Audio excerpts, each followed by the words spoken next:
Hey guys, Assalamualaikum. It's me Nina and welcome back to Nina Story. Malam 31 Ogos yang lepas tu kan, Nina ada ke Shah Alam lah untuk menyambut hari kemerdekaan, malam ambang kemerdekaan. Biasanya Nina ke Putrajaya untuk tengok bunga api, tapi Putrajaya tak buat. Diorang tukar dengan Dataran Merdeka dekat KL. Jadi Nina ni jenis yang suka tengok bunga api tau. So Nina pun ke Shah Alam. Masa tengah tunggu detik 12 malam tu kan, Nina terdengar lah ada pengumuman untuk memberi hadiah penghargaan kepada Cicit Lieutenant Adnan. Jadi Nina pun tertariklah untuk share kisah Lieutenant Adnan, cari kisah pasal dia walaupun hari kemerdekaan dah pun lepas. Walaupun hari merdeka dah pun berlalu, tapi perjuangan wira-wira negara kita harus ingat sepanjang hayat. Sebabnya tanpa jasa diorang ni kan, kita tak akan hidup aman dan damai macam sekarang ni. Jadi tanpa membuang masa, kita akan terus kepada cerita kita hari ni. So without wasting any time, let's get started.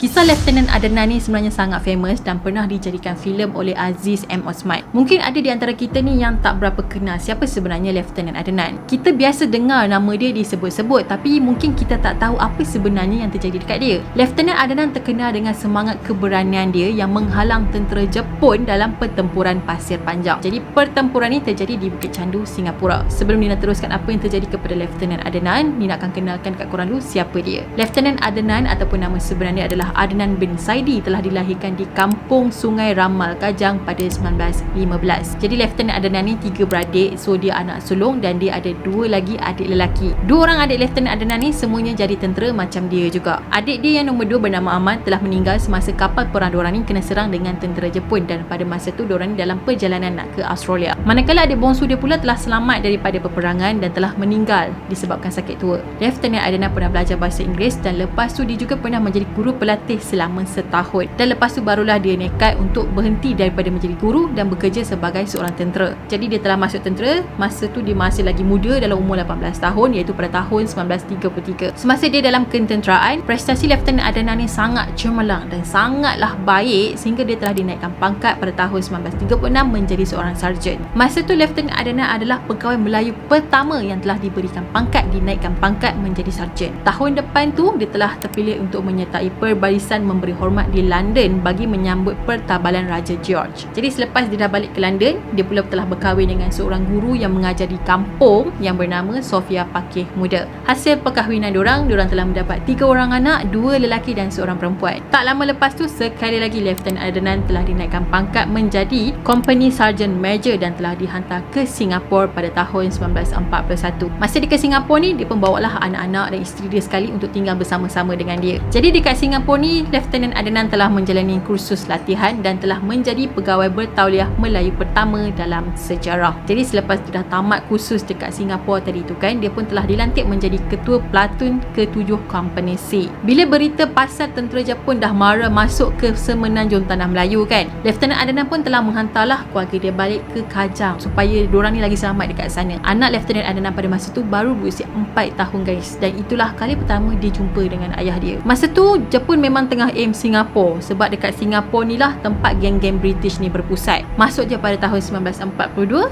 Jepun ni dah makin dekat dengan Singapura. British pula buat bermacam-macam cara untuk mempertahankan Singapura. Diorang sanggup melaburkan segala-galanya aset diorang ni demi mempertahankan Singapura supaya Singapura ni tak jatuh ke tangan Jepun. Dan pada masa ni jugalah Lieutenant Adnan telah diberi arahan untuk mempertahankan Bukit Candu daripada Jepun. Bukit Candu memang sangat penting bagi British sebab Bukit Candu ni adalah tempat yang paling tinggi, dan dekat situlah tempat senjata-senjata disimpan dan ada juga hospital perang. Pada 14 Februari pada pukul 8.30 pagi, akhirnya Jepun telah pun menyerang Bukit Candu. Serangan pertama ni telah menyebabkan ramai tentera British dan juga tentera Jepun telah terkorban. Pukul 4 petang pula, Jepun ni datang sekali lagi tapi dengan menggunakan kereta kebal, dan akhirnya diorang ni berjaya menembusi pertahanan yang pertama yang dibina oleh tentera British. So tentera British yang dah mula lemah, diorang pun berundur sebab diorang tahu diorang tak akan menang. Company C yang diketuai oleh Lieutenant Adnan telah diarahkan untuk ke Bukit Candu. Tapi kan masa dalam perjalanan nak ke Bukit Candu tu kan, Company C dengan Company D ni telah terpisah disebabkan diorang ni telah terbakar dalam tali air. Keadaan diorang pada masa itu agak teruk, ramai juga yang telah mati. Dalam keadaan yang tak banyak pilihan, Lieutenant Adnan dan juga anak-anak buah dia yang dikatakan seramai 42 anggota tentera berusaha jugalah untuk meneruskan perjalanan diorang.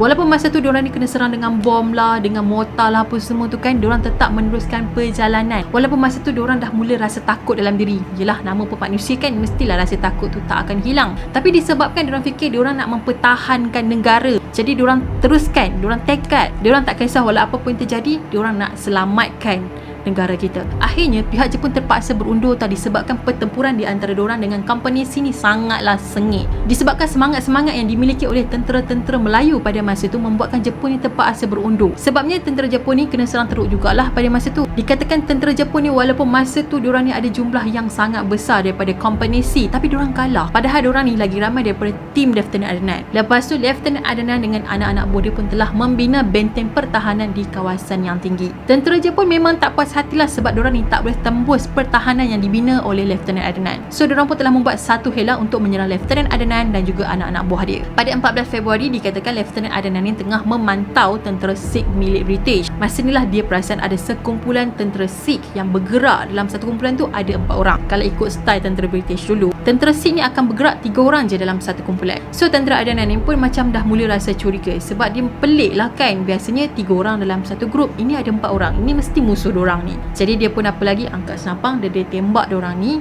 dalam jarak yang dekat dan semua mati. So hampir 20 orang jugalah tentera Sikh dikatakan telah dibunuh oleh Lieutenant Adnan dan diorang pun telah berundur. Tentera Jepun makin sakit hati dengan Lieutenant Adnan dan akhirnya diorang telah menyerang Lieutenant Adnan secara besar-besaran. Jadi disebabkan serangan inilah membuatkan Lieutenant Adnan dan juga anak-anak buah dia telah pun mati syahid. Lagipun jumlah diorang pada masa tu sikit sangat dan diorang juga telah kekurangan peluru. So apa je yang ada kat tangan diorang pada masa tu, diorang serang je. Dalam serangan tadi tu kan, seramai 7 pegawai Melayu, 6 pegawai British dan 146 askar telah terkorban. Bukan itu je, hampir separuh anggota tentera ni telah pun cedera tau disebabkan serangan tadi. Ada yang selamat dan ada juga yang berjaya menyelamatkan diri. Salah seorang askar yang berjaya menyelamatkan diri dan lari dari situ adalah anak buah dia sendiri, iaitu Corporal Yaakob Bidin. Jadi dialah yang memberi laporan kepada tentera British apa yang terjadi kepada Bukit Candu pada masa tu. Masa hari kejadian yang kena serang tu kan, Corporal Yaakob ni dia terpaksa berpura-pura mati supaya dia tak menjadi tawanan kepada pihak Jepun. Lepas Jepun dah beredar, dia pun bangun dan telah melarikan diri dan terus balik ke Pahang. So untuk elak dia dikesan oleh pihak tentera Jepun, Corporal Yaakob ni hanya akan bergerak pada waktu malam je. Dia cuma minum air sungai dan makan buah-buah liar yang ada dekat dalam hutan untuk memberikan dia tenaga. Dan dikatakan selama 7 hari dia berjalan dalam hutan, akhirnya dia telah sampai ke tebing tinggi Sanggang Temerloh Pahang. Bila dia sampai je dekat Temerloh ni, dia pun terus ke kamp British dan melaporkan kejadian yang terjadi, termasuklah detik-detik terakhir Lieutenant Adnan. Kalau ikut cerita dia, Lieutenant Adnan telah berjaya ditangkap oleh tentera Jepun. Lepas tu kepala dia ni telah diserkup dengan guni, diseret, dipukul sampailah Lieutenant Adnan ni lembik dan orang kata apa, cedera parah lah. Kemudian Jepun telah menggantungkan Lieutenant Adnan dekat sebuah pokok dan kemudian dia telah ditikam bertubi-tubi dengan bayonet. Setiap kali dia kena tikam, setiap kali itulah Lieutenant Adnan akan menjerit Allahu Akbar sampailah dia menghembuskan nafas dia yang terakhir. Tak cukup dengan tu je, leher dia juga kena kelar dan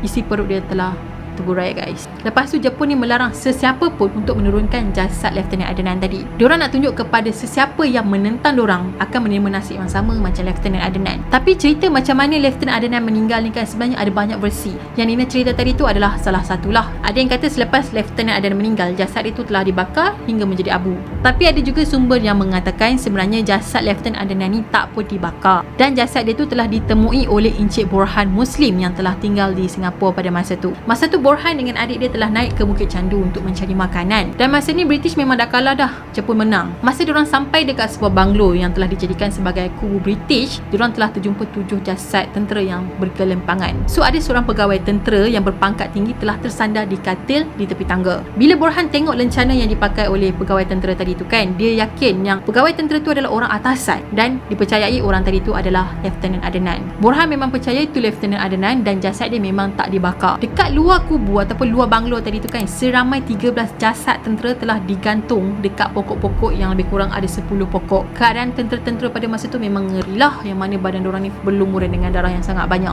Masa Borhan nak ke kubu tadi tu kan, dia sempatlah menyelamatkan seorang anggota RAMD iaitu Corporal Hussein. So Corporal Hussein inilah satu-satunya anggota RAMD yang selamat dan dia telah pun dihantar balik ke Pahang selepas dia sembuh. Jadi setiap kali tarikh 14 Februari, Malaysia akan mengenang dan memperingati jasa Lieutenant Adnan yang telah banyak berkorban demi negara kita.